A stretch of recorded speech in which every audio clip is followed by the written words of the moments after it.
Long ago, when the kami shaped the islands of Japan, they realized that mortals would need guidance, not only in worship, but also in reading the signs of heaven and earth. The gods themselves were too distant and immense to walk among humans each day, so they chose messengers, creatures both ordinary and extraordinary, to carry their will. The fox Kitsune of Inari Okami, the deity of rice, fertility, and prosperity, entrusted white foxes to serve as messengers. These foxes were clever, slipping between the human world and the spirit world. They carried grains of rice in their mouths and lanterns in their paws, guiding farmers through the dark, ensuring the harvest would flourish. Even today, fox statues stand at Inari shrines, their mouths holding keys or jewels, symbols of plenty. The crow, Yatagarasu, of the sun. When the goddess Amaterasu hid herself in a cave, plunging the world into darkness, it was the shining bird, Yatagarasu, a great three-legged crow that later became her guide to restore balance in the world. This crow became a messenger of divine guidance, sent to show rulers and travelers the correct path when they were lost, whether on the battlefield or in a journey through the mountains. The sacred deer of Kasuga. In the old capital of Nara, when the thunder god Takemikazuchi descended to protect the land, he arrived riding upon a white deer. From then on, the deer became his messengers, gentle, watchful spirits that roamed freely around Kasuga Shrine. To harm them was to insult the kami, for they carried the god's presence in their graceful steps. The serpent and the dragon water deities, such as Ryujin, the dragon god of the sea, sent serpents and dragons as their heralds. These messengers swam between the deep ocean palace and the human shore, carrying jewels of the tide that controlled the ebb and flow of waters. Fishermen knew that the sudden appearance of a serpent upon the waves was not mere chance. It was a sign from the sea god himself. Together, these divine messengers created a living bridge between the world of the kami and that of humankind.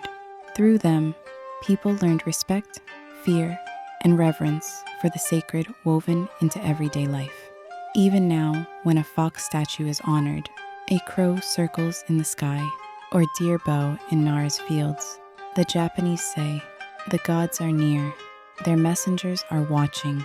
A long time ago, in a quiet little fishing village, there lived a kind young fisherman named Urashima Taro.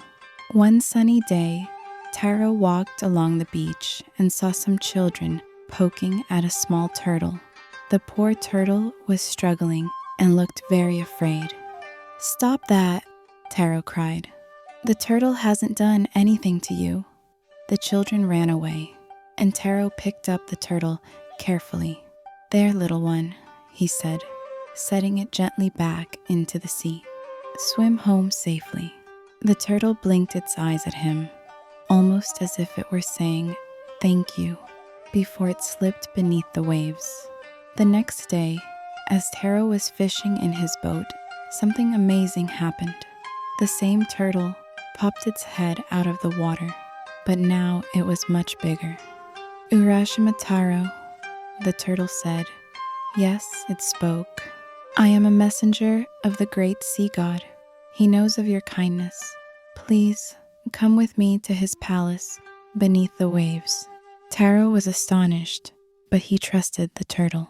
He climbed onto its back, and down they dove, deep into the sparkling blue sea. What a sight awaited him. At the bottom of the ocean stood a grand palace made of coral and seashells. Pearls shone like lanterns, and colorful fish darted through the gardens. This was Ryugujo, the sea god's palace. Waiting at the gates was a beautiful princess named Otohime, the sea god's daughter. "Welcome, Urashima Taro," she said kindly. "You saved my friend the turtle. Please stay with us as an honored guest. Taro stayed in the palace for what felt like only a few happy days. He ate wonderful food, watched dances that looked like waves moving, and walked through gardens where flowers never faded. Most of all, he enjoyed talking with Princess Otohime, who laughed like the sound of water over stones. But one morning, Taro grew sad. "Princess," he said, "your palace is beautiful, and your kindness is greater still. But I miss my home and my parents. I must return." Otohime's eyes were gentle but sad. She gave him a small, shining box tied with silk. "Take this, Taro. It is called a tamatabako. It will protect you, but promise me one thing. Never open it." Taro promised, thanked her, and rode the turtle back to shore. But when he stepped onto the beach, everything had changed. The village looked different.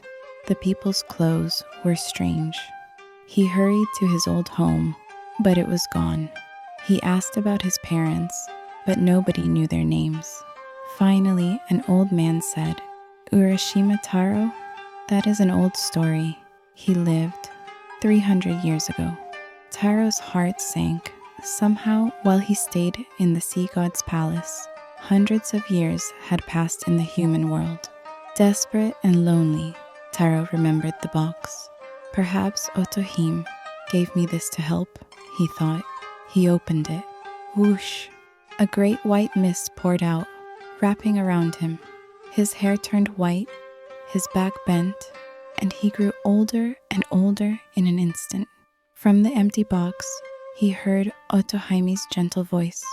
"Oh, Taro, I gave you this box to keep your years safe. Now they are gone." The mist drifted away like the sea breeze, and Taro was left alone on the shore. And so ends the story of Urashima Taro, the kind fisherman who visited the sea god's palace. Children are told even today, be kind, keep your promises, and remember, time moves differently in the world of the gods.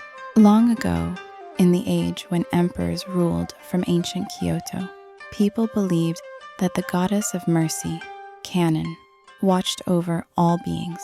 Her vow was to save anyone in need, whether rich or poor, strong or weak, because compassion knows no boundary. But humans often forget the gods, and many people lost their way.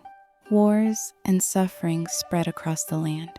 It was then that a holy priest named Tokudo Shonen prayed deeply to Kannon for guidance. One night, Kannon appeared to him in a vision. She shone with soft light, holding a lotus in one hand. "If people walk to my sacred places with sincere hearts," she said, "they will be freed from suffering. Build for me a pilgrimage, 33 temples, like 33 petals of a lotus, each one an opening of compassion." The number 33 was not chosen by chance.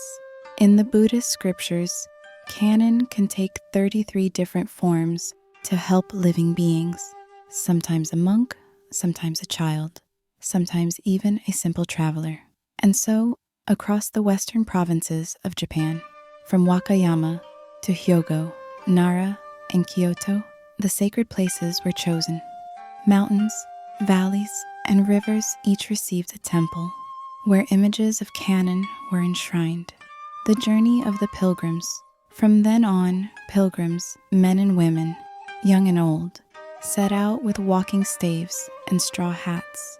They carried little bells that chimed with each step, calling out, "Namu Daiji Daihi Kanjizai Bosatsu," praise to the great, compassionate Bodhisattva Kannon. They traveled narrow mountain paths, crossed rivers, and entered deep forests to reach each temple. At every stop, they bowed, lit incense, and offered prayers for their families, for peace, for healing. Some temples were grand, with high red gates and long stairways, while others were small and hidden in mossy hills. Each place had its own miracle stories. a spring said to heal sickness, a statue of Kannon said to have spoken, a bell that rang on its own. The first temple, Seigantoji, stood near the great Nachi waterfall, where the sound of rushing water was said to be Kannon's eternal voice. The final temple, Keiganji, was called the Temple of Happy Completion. Reaching it meant a pilgrim had walked through all 33 petals of the lotus, receiving Kannon's blessing of mercy. The meaning of the 33. To walk the Saigoku 33 pilgrimage was more than just travel. It was a journey of the heart. Each temple taught patience, gratitude, and humility. Pilgrims said that by the end, their burdens felt lighter and their hearts softer. Even today, pilgrims still walk the same paths, carrying books to collect stamps from each temple, like footprints of their devotion. And they say, if you complete all 33 temples, Kannon herself will appear at your side, smiling, and guide you safely into the next world. That is the story of the 33 sacred places of Kannon, not just a set of temples, but a great lotus of compassion laid across the western lands of Japan.